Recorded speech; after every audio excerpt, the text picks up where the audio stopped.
Kita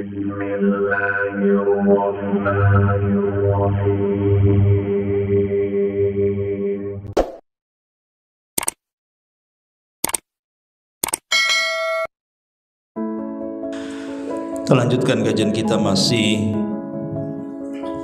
membahas qasasul anbiya, kisah-kisah para nabi di dalam Al-Quranul Karim. Dan malam ini kita akan mengkisahkan tentang satu sosok nabi yang Al-Quran menyebutkan 20 kali,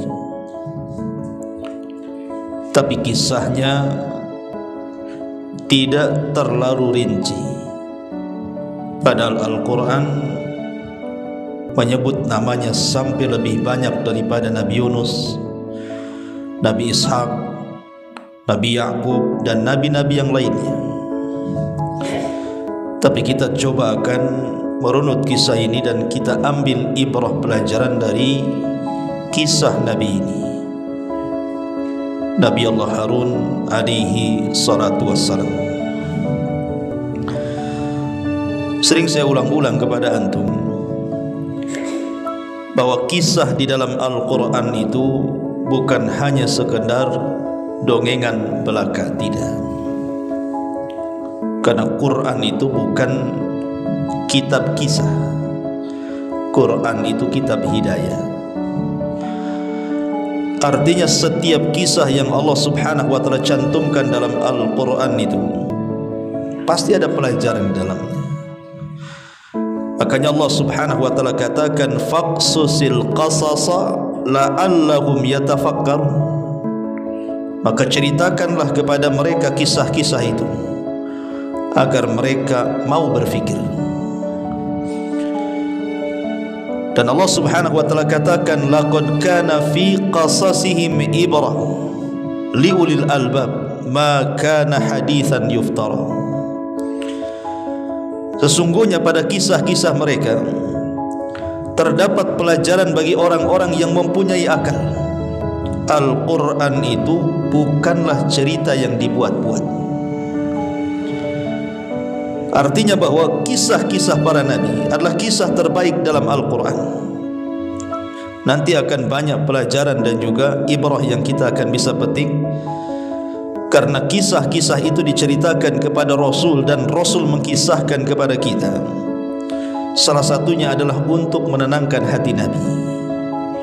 Makanya Allah subhanahu wa ta'ala mengatakan wa kullan naqussu alayka min amba'ir rusul ma nusabbitu bihi fuadak. Dan semua kisah dari Rasul-Rasul yang kami ceritakan kepadamu ya Muhammad adalah kisah-kisah yang dengannya kami teguhkan hatimu. Jadi apabila Nabi SAW diuji dalam dakwahnya, seolah-olah Allah ingin katakan para nabi sebelummu juga sama juga diuji, maka kamu harus sabar seperti sabarnya mereka. Makanya Allah mengatakan fasbir kama sabara ulul azmi minar rusul. Maka bersabarlah engkau wahai Muhammad seperti orang-orang yang mempunyai keteguhan hati dari rasul-rasul yang bersabar, maksudnya ulul azmi dari kalangan para rasul. Taib ma'asyiral muslimin yang dimuliakan Allah azza wa jalla, sebelum saya kisahkan kisah Nabi Harun alaihi salatu wassalam, Nabi Harun alaihi salatu wassalam disebut dalam beberapa riwayat, dalam hadis-hadis Nabi sallallahu alaihi wasallam yang sahih. Di antaranya disebutkan dalam sebuah hadis yang dikeluarkan oleh Imam At-Tirmidzi dan juga An-Nasa'i, dan hadis ini disahihkan oleh Syekh Nasiruddin Al-Albani rahimahullahu taala, tentang kisah Hafsah. Jadi Hafsah ini suatu ketika mencela Safiyah, dan dua-duanya istri Nabi. Hafsah putri daripada Umar bin Khattab, tapi Safiyah ini adalah putri daripada seorang Yahudi, Huyai ibn Akhtab. Jadi Hafsah ini mencela Safiyah dan mengatakan, ya binta Yahud, wahai putri Yahudi. Maka disebut putri Yahudi, maka Safiyah pun menangis, tidak terima dengan panggilan seperti itu. Maka dia mengadu kepada Nabi SAW. Kemudian Nabi mengatakan, wa ma yubkiki, apa yang membuat anda menangis wahai Safiyah? Qalat, maka Safiyah mengatakan, qalat li Hafsatu inni bintu Yahudi. Tadi Hafsah memanggil diriku dengan sebutan putri Yahudi.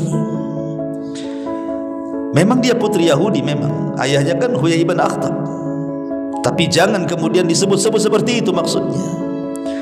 Makanya Nabi SAW menghibur Safiyah dan mengatakan, wa innaki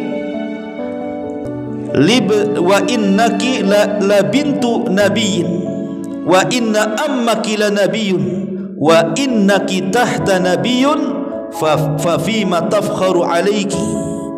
Kata Nabi SAW, ya Safiyah, kamu harus berbahagia, kamu itu keturunan seorang nabi, bapakmu lo seorang nabi. Maksudnya bapak di sini artinya kakek buyutmu seorang nabi. Maksudnya siapa? Harun. Safiyah ini turunan Nabi Allah Harun alaihi salam. Dan sesungguhnya pamanmu juga nabi.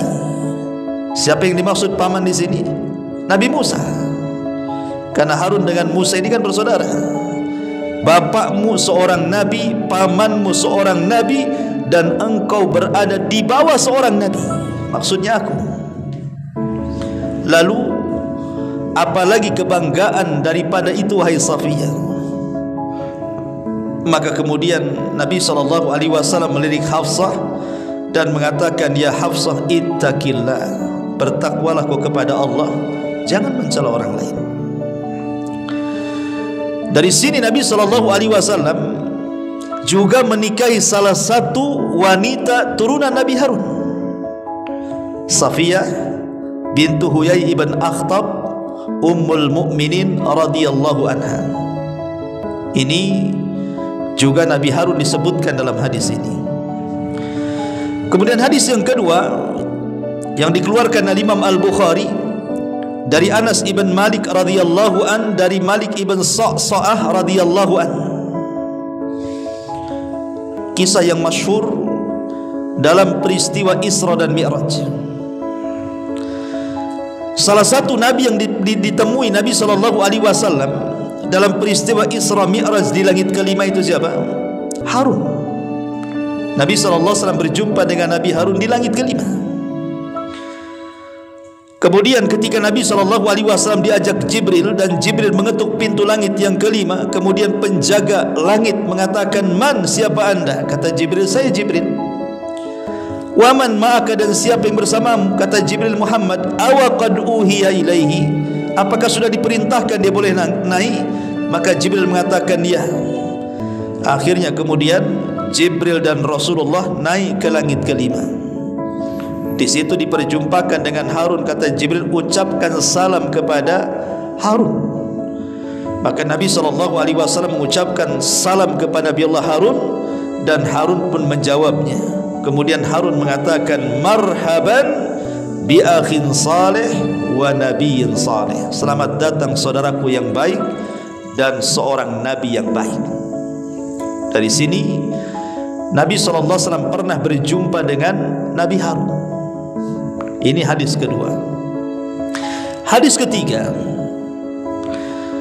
ketika Nabi SAW hendak berangkat ke Tabuk tahun ke-9 Hijriah, dan itu perang terakhir yang dipimpin Nabi, perang Tabuk, dan musuhnya adalah Nasrani Romawi. Jadi ketika itu Ali radhiyallahu anhu diperintahkan Rasul untuk tidak ikut perang dan mewakili dirinya untuk memimpin kota Madinah. Tetapi Ali radhiyallahu anhu tidak mau, karena orang-orang munafik sudah mulai merendahkan Ali dan mengatakan yang tidak ikut perang itu hanya kaum wanita, katanya. Masa kok kayak perempuan saja, katanya. Maka Ali tidak mau dikatakan seorang wanita. Dia ingin perang. Maka Nabi SAW mengatakan kepada Ali radhiyallahu an, "Ya Ali, amma tarada an takuna minni bimanzilati Harun min Musa." Wahai Ali, tidakkah kau rida kedudukanmu di hadapanku seperti kedudukan Nabi Harun di hadapan Nabi Musa? Ketika Nabi Musa pergi hendak mengambil Taurat di Bukit Saina selama 40 malam, maka Bani Israel yang memimpin siapa? Harun. Jadi Musa meminta kepada Harun untuk memimpin Bani Israel.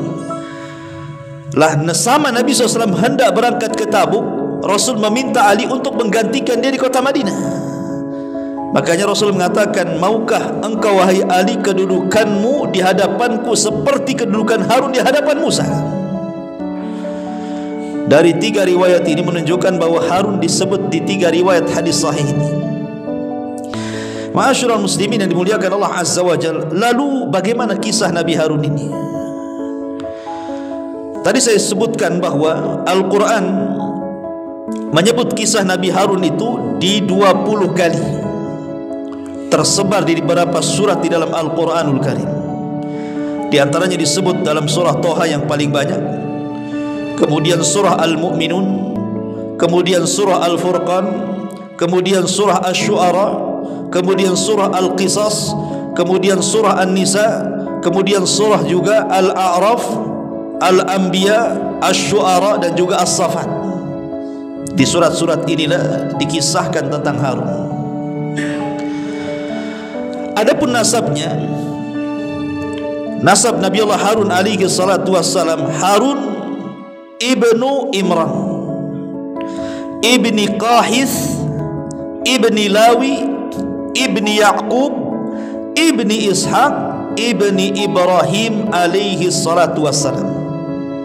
Jadi Harun dia putra daripada Imran, dan Imran keturunan Lawi, dan Lawi keturunan Ya'qub, Ya'qub keturunan Ishaq, sampai nasabnya kepada Ibrahim alaihi salatu wassalam. Jadi jalur keturunan Harun sampai kepada Lawi ibnu Ya'qub, karena Lawi adalah putra Ya'qub yang banyak menurunkan para nabi. Di antara 12 putra Ya'qub itu, yang paling banyak menurunkan turunannya jadi nabi itu adalah keturunan Lawi. Beda dengan Yahuda yang kaumnya disebut Yahudi, itu banyak keturunannya menurunkan para penguasa, para raja. Taib, ma'asyiral muslimin yang dimuliakan Allah Azza wa Jalla, setelah kita tahu nasabnya, lalu bagaimana kemudian Allah Subhanahu wa taala menciptakan makhluk yang mulia, seorang nabi yang disebut 20 kali dalam Al-Quran ini, Nabi Allah Harun ini. Jadi disebutkan di dalam surah Al-Qasas ayat 4. Allah Subhanahu wa taala berfirman, "Inna fir'auna 'ala fil ardi wa ja'ala ahlaha syi'an yastad'ifu ta'ifatum minhum yudhabbihu abna'ahum wa yastahyi nisa'ahum innahu kana minal mufsidin." Sesungguhnya Fir'aun telah berbuat kesewenang-wenangan di muka bumi ini dan menjadikan penduduknya berpecah belah dengan menindas sekelompok dari mereka, menyembelih anak laki-laki mereka dan membiarkan hidup anak-anak perempuan mereka. Sungguh Fir'aun termasuk orang-orang yang berbuat kerusakan di bumi. Satu hari Fir'aun ini bermimpi. Dalam mimpinya dia melihat api yang berasal dari negeri Palestina. Api ini terus datang ke negeri Mesir, kemudian membakar satu Mesir kecuali kabilah Bani Israel tidak terbakar. Dan mimpi itu terulang-ulang tuh, sehingga kemudian Fir'aun pun memanggil penasihat spiritualnya, dukun-dukunnya, paranormalnya, untuk mentakwil mimpinya.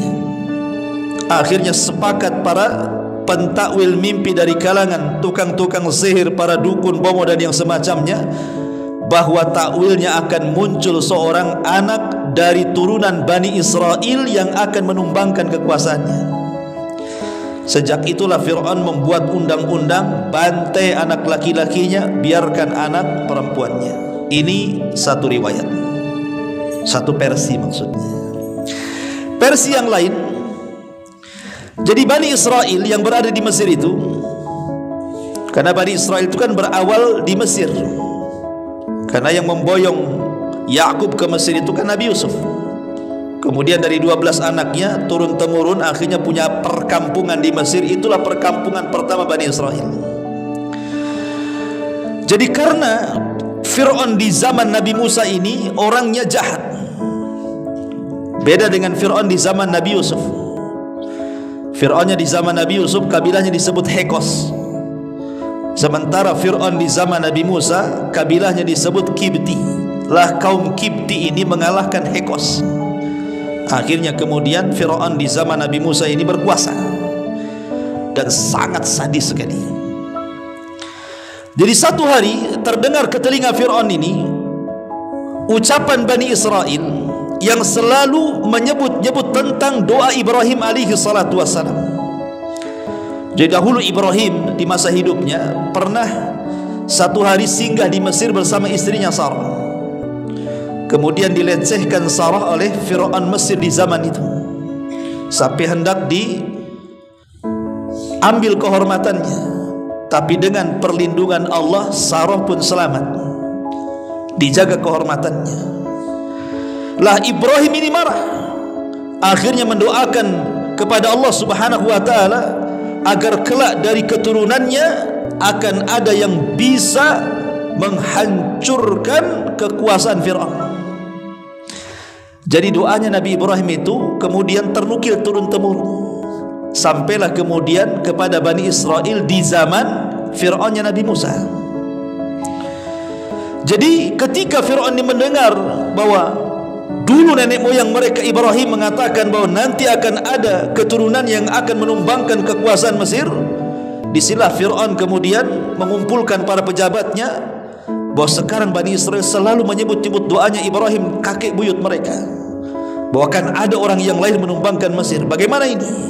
Akhirnya kemudian sepakat para pejabat pun membuat undang-undang pembantaian.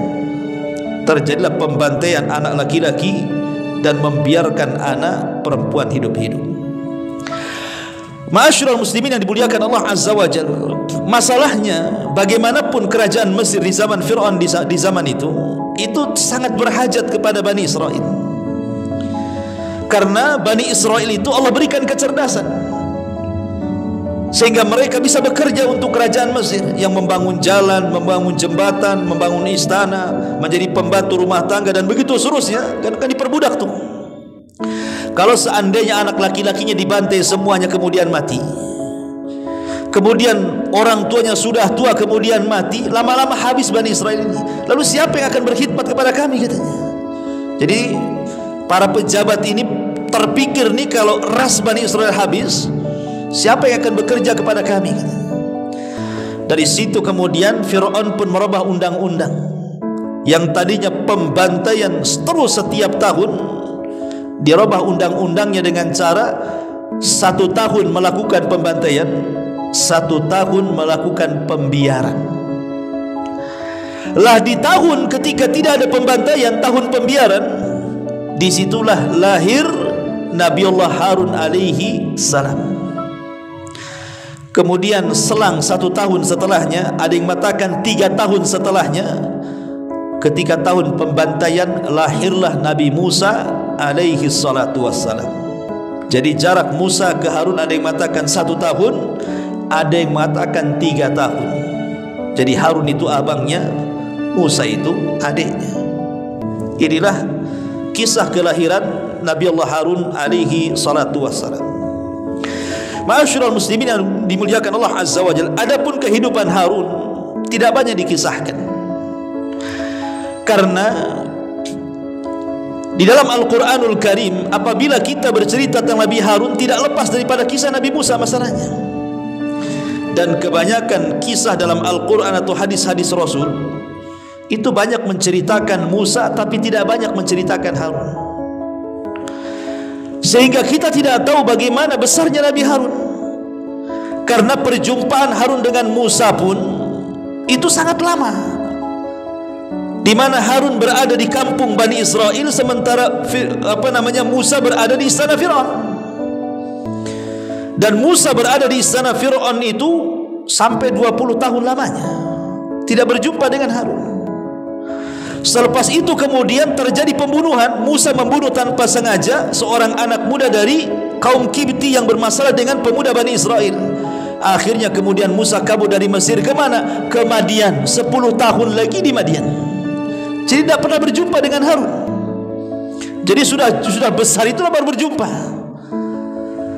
Jadi sangat sedikit sekali kisah Nabi Harun. Dari kecil sampai besar hampir tidak dikisahkan. Yang dikisahkanlah perjalanan Nabi Musa di istana sampai ke Madian. Yang jelas bahwa ketika Nabi Musa alaihi salatu wasalam pulang dari Madian, kemudian di tengah perjalanan Allah subhanahu wa ta'ala mengangkat Musa menjadi Nabi dan Rasul untuk berdakwah kepada Fir'aun.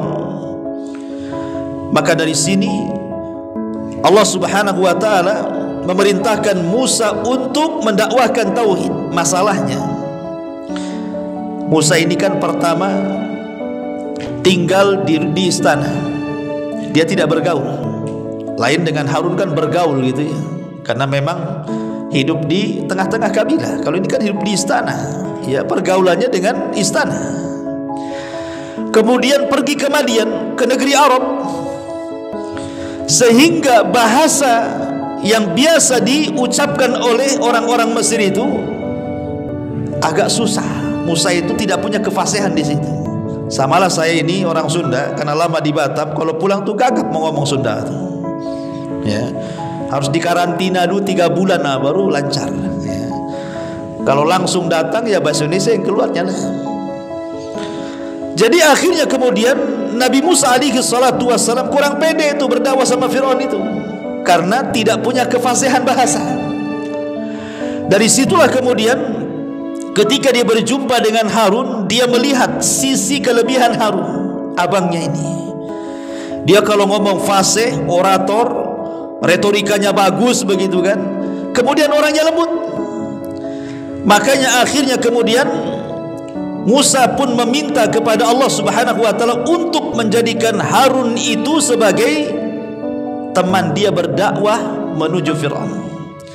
Dari sini Allah subhanahu wa ta'ala katakan dalam surah Toha ayat 29 dan 34 sampai 34, Qala Rabbi srah li sadri wa yassir li amri wahlul uqdatam min lisani yafqahu qawli waj'al li waziran min ahli Harun akhi ushdud bihi azri wa ashrikhu fi amri kay nusabbihuka katsira wa nudzakkiraka katsira innaka kunta bina basira qala qad utita su'laka ya Musa.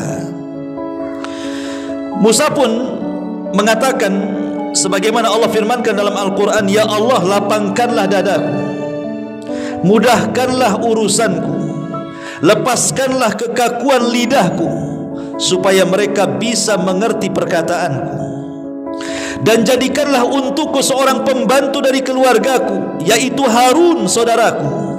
Teguhkanlah kekuatanku dengan adanya dia, dan jadikanlah dia teman dalam urusanku, agar kami banyak bertasbih kepadamu dan banyak mengingat dirimu.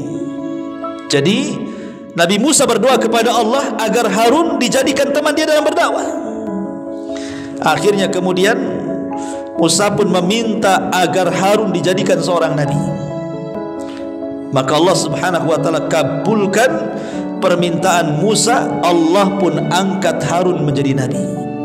Jadi Harun menjadi nabi itu atas permintaan Nabi Musa.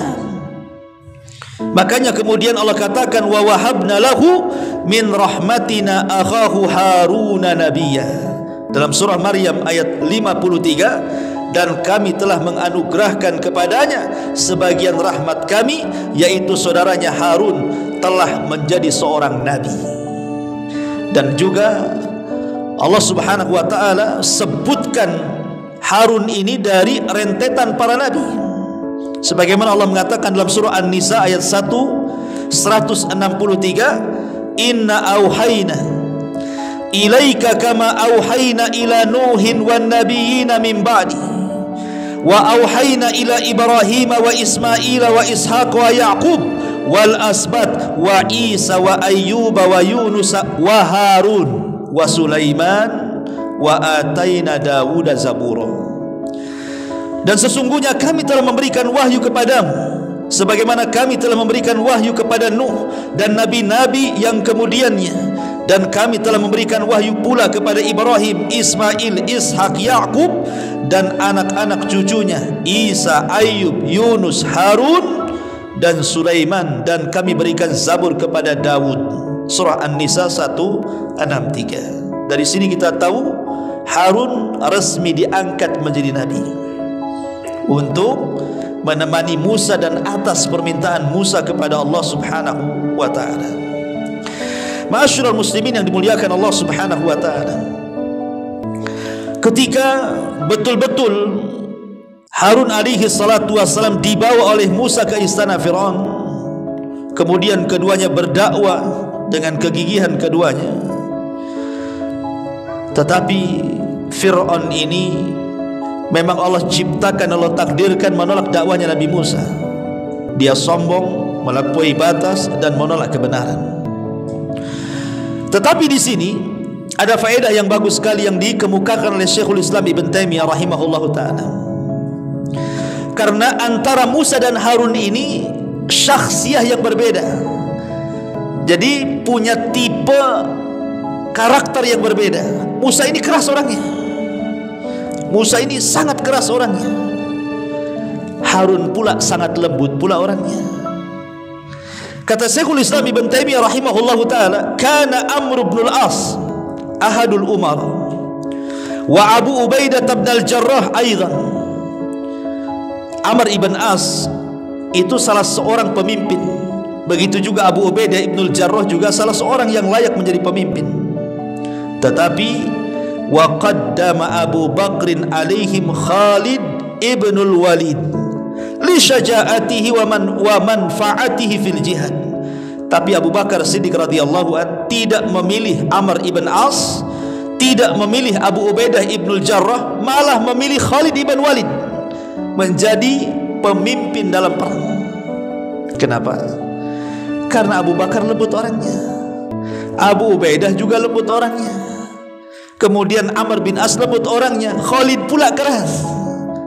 Berarti yang lembut itu bagusnya dipasangkan dengan yang keras gitu maksudnya ya. Kenapa manfaatnya? Karena Khalid punya keberanian dalam jihad.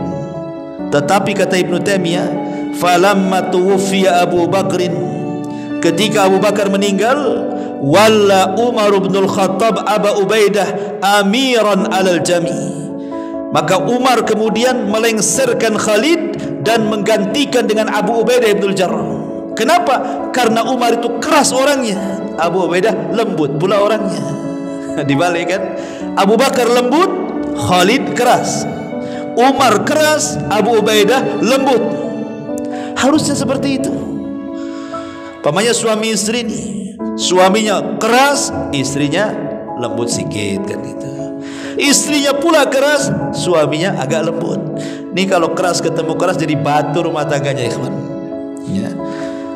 Ma'asyiral muslimin yang dimuliakan Allah Subhanahu wa taala. Kenapa kemudian harus seperti itu? Kata Ibnu Taimiyah, kenapa harus fawallal layyin asyadid wa wallal syadid al-layyin? Di mana penguasa yang lembut menjadikan jenderalnya yang keras, atau penguasa yang keras menjadikan jenderalnya yang lembut, liya'tadilal amru, supaya perkara itu seimbang. Supaya perkara itu seimbang. Makanya Nabi Musa alaihi salatu wasallam yang keras orangnya memilih Harun yang lembut orangnya. Harun itu lembut sekali orangnya. Makanya Bani Israel lebih mencintai Harun dibandingkan Nabi Musa. Bani Israel itu lebih suka dengan Harun dibandingkan Nabi Musa alaihi salatu wassalam. Ma'asyiral muslimin yang dimuliakan Allah Azza wa Jalla, adapun cuplikan kisah Nabi Harun dan Musa yang dicantumkan dalam Al-Qur'anul Karim adalah kisah yang disebut dalam Al-Quran dengan kisah Samiri.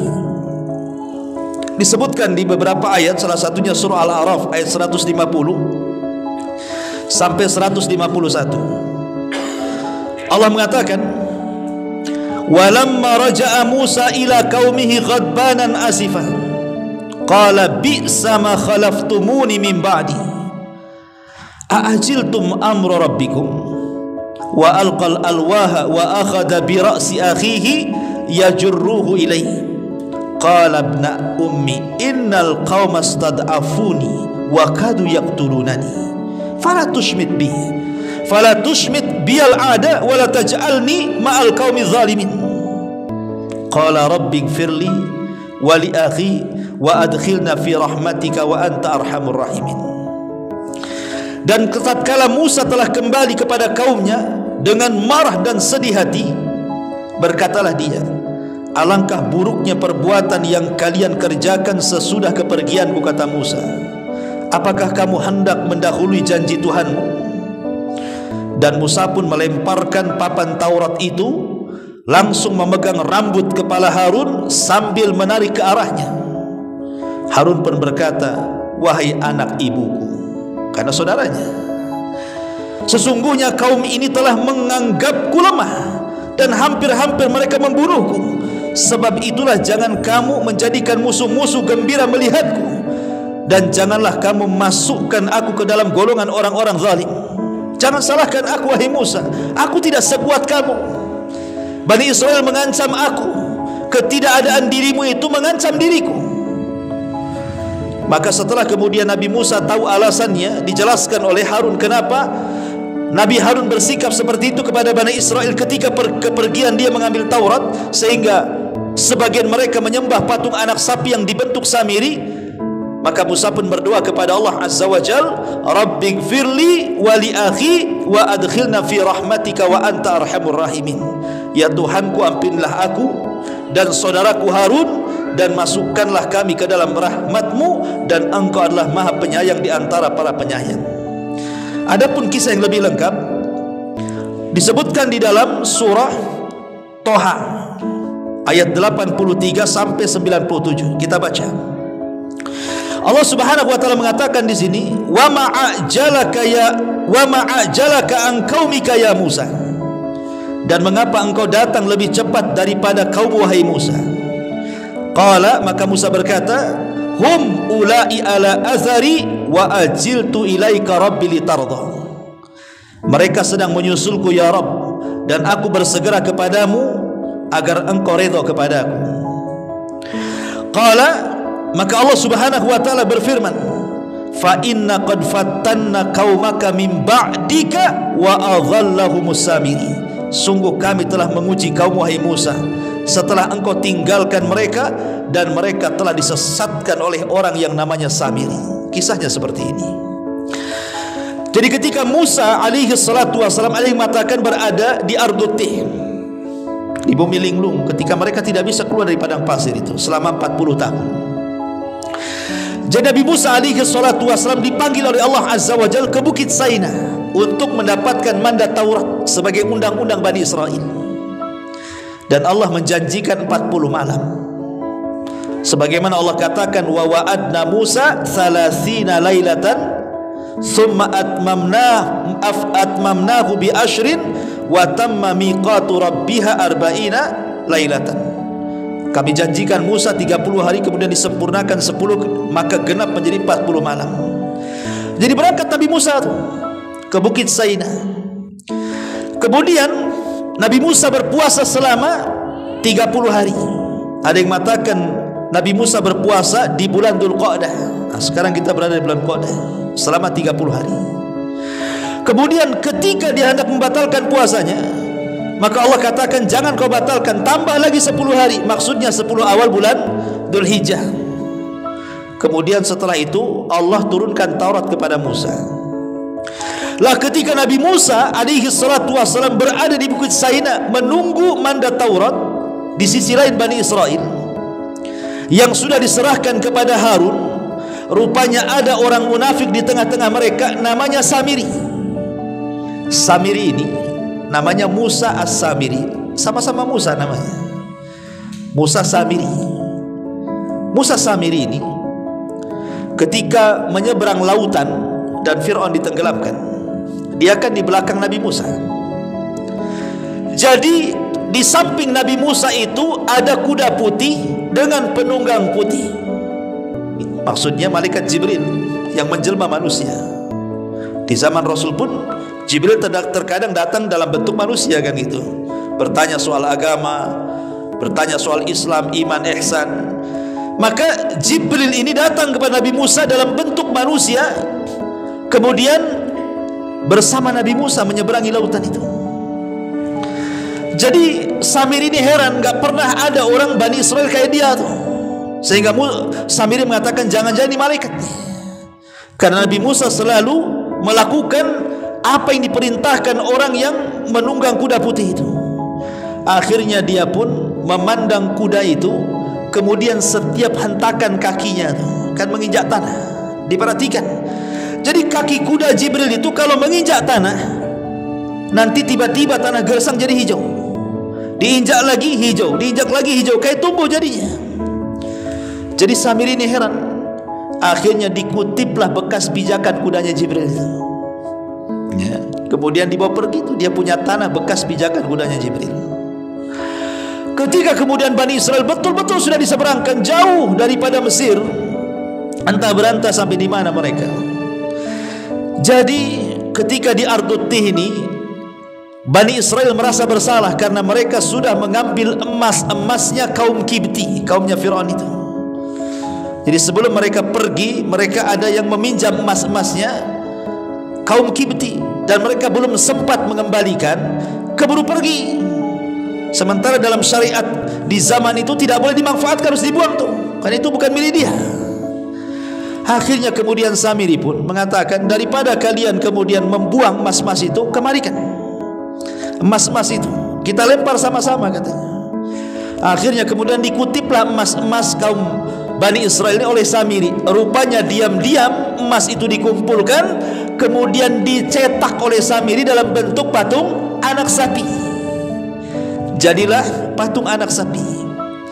Setelah jadi patung anak sapi, Samiri kan punya tanah bekas pijakan kaki kuda Jibril itu, dimasukkan tanah itu ke dalam patung itu. Subhanallah, tiba-tiba patung itu hidup.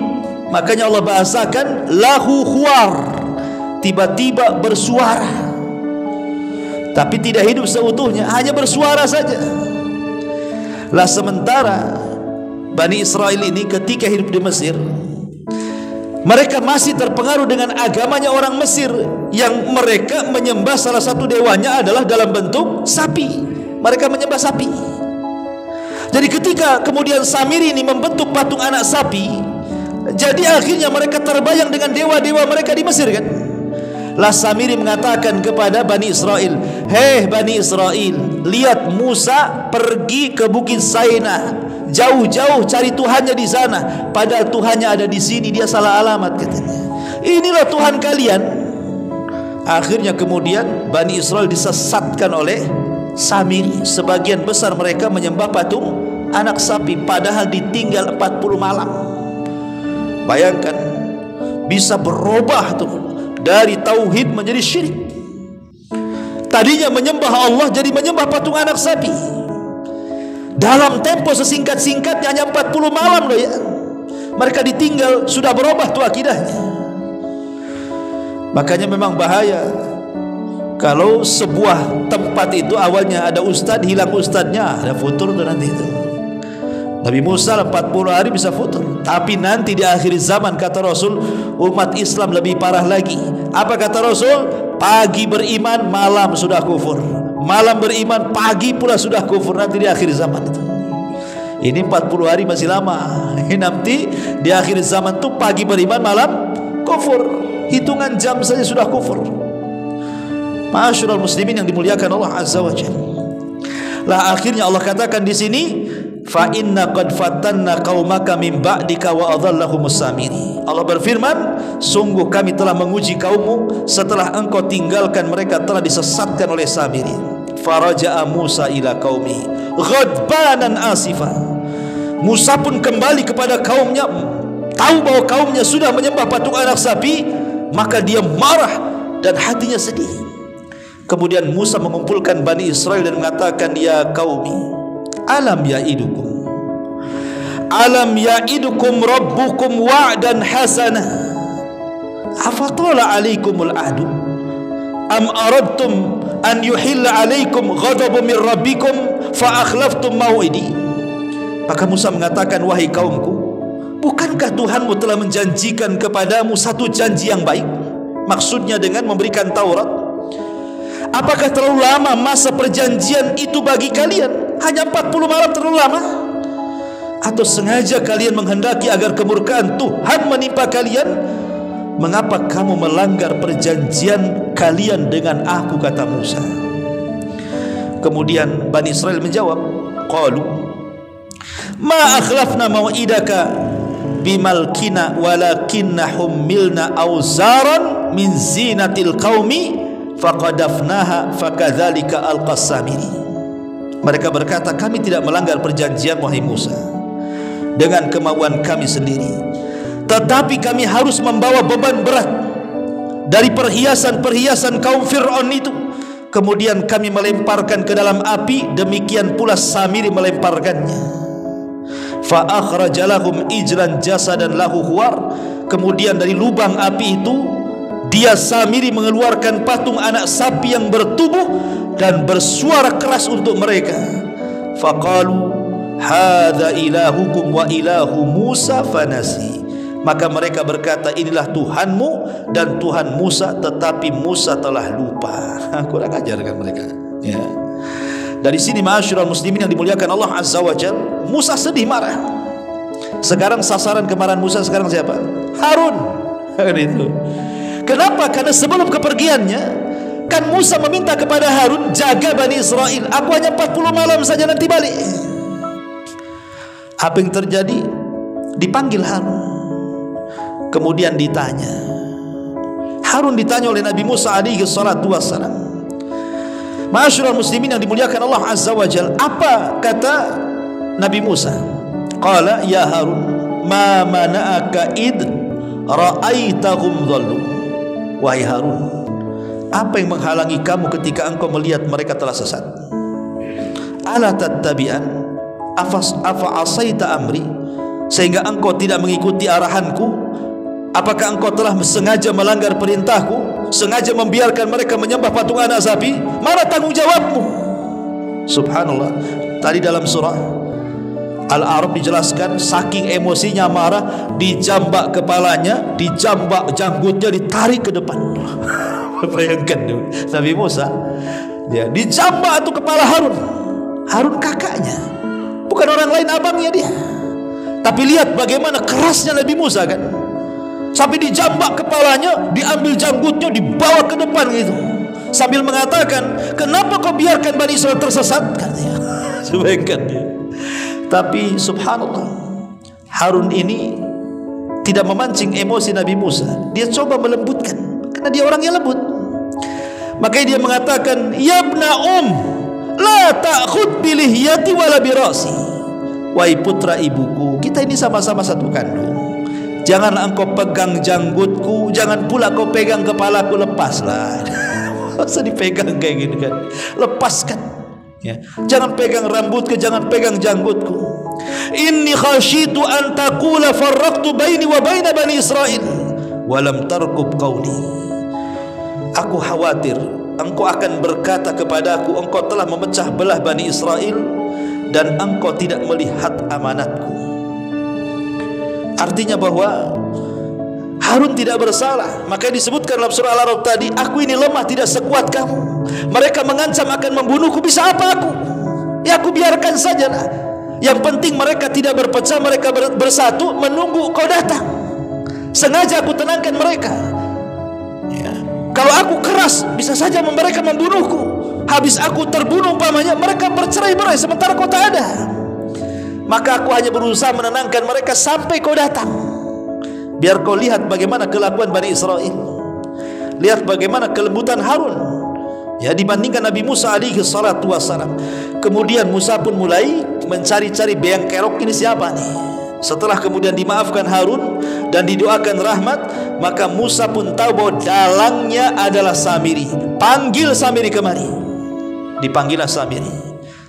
Kemudian Musa mengatakan, qala fama khatbuka ya Samiri. Samiri, apa yang mendorongmu berbuat demikian? Kenapa kau lakukan seperti ini, menyesatkan Bani Israel? Apa kata Samiri? Qala basartu bima lam yabsuru bihi faqabattu qabdatan min atharir rasul fanabattuha wa kadzalika sawwalat li nafsi. Samiri berkata, aku mengetahui sesuatu yang tidak mereka ketahui. Maksudnya dia melihat Jibril, orang-orang tidak tahu ya. Jadi aku mengambil segenggam tanah dari jejak Rasul, maksudnya jejak kakinya kuda Jibril tadi itu, lalu aku melemparkan ke dalam api itu. Demikianlah nafsuku yang membujukku. Jadi ketika Nabi Musa mengatakan, apa yang mendorongmu melakukan itu? Hawa nafsuku, hai Musa, katanya. Dengan entengnya dia mengatakan, hawa nafsuku yang menyuruh aku melakukan ini, katanya. Tapi subhanallah, Nabi Musa tidak menghukum Samiri, tetapi menyuruh pergi. Sebagai balasannya, qala fadhhab fa innalaka fil hayati an taqula la misas. Musa berkata, pergilah kau wahai Samiri, jangan ada di sini. Sesungguhnya di dalam kehidupan di dunia ini engkau hanya dapat mengatakan janganlah menyentuh aku, dan engkau pasti mendapatkan hukuman yang telah dijanjikan di akhirat kelak. Wa innalaka mau'idan lan tukhlifahu wandur ila ilahika alladhi dhalta alaihi akifa lanuharriqannahu thumma lanasfiyannahu fil yammi nasfa. Maka Musa mengatakan, lihatlah Tuhanmu yang kau ciptakan itu, yang telah kau sembah itu, kami pasti akan membakarnya. Kemudian sungguh kami akan menghamburkannya, abunya ke dalam lautan, sehingga akan ditenggelamkan di tengah-tengah lautan. Maka Samiri pun dihukum, dia tidak akan didekati orang dan tidak bisa mendekati orang, hidup sendirian tersiksa. Sehingga karena tidak dijelaskan bagaimana wafatnya, adalah orang yang memprediksi orang belakangan bahwa Samiri adalah Dajjal. Samiri itu adalah Dajjal ya, tapi pendapat ini tidak benar. Samiri, Dajjal, nggak ada urusan ya. Ma'asyiral muslimin yang dimuliakan Allah Azza wa Jalla, intinya bahwa di sini Nabi Musa dengan Harun alaihi salatu wassalam ada hubung kait berlomba-lomba dalam memperbaiki Bani Israel. Cuman bedanya kalau Harun ini dengan kelembutannya mengajak manusia ke dalam tauhid, Musa pula dengan kerasnya selalu mengancam Bani Israel supaya imbang perkaranya. Adapun wafatnya dijelaskan. Jadi satu hari dijelaskan bahwa Allah Subhanahu wa taala mewahyukan kepada Musa lewat Jibril alaihi salatu wassalam bahwa Harun itu akan meninggal. Jadi Musa tahu nih Harun akan meninggal. Musa tahu duluan karena Allah mengutus Jibril untuk memberitahu Musa bahwa Harun akan meninggal. Jadi akhirnya Musa pun karena tahu Harun akan meninggal, Musa membawa Harun ke tempat yang sangat jauh dari Bani Israel, ke tempat yang tinggi di pegunungan. Kemudian Nabi Musa membawa ke tempat yang indah. Di situ ada rumah yang indah, di situ ada kasur yang indah. Pokoknya menyenangkan. Jadi Musa menyenangkan saudaranya Harun. Ketika sampai di tempat itu, Harun takjub dengan rumah, dengan kasur yang empuk yang indah, dengan pemandangan yang indah.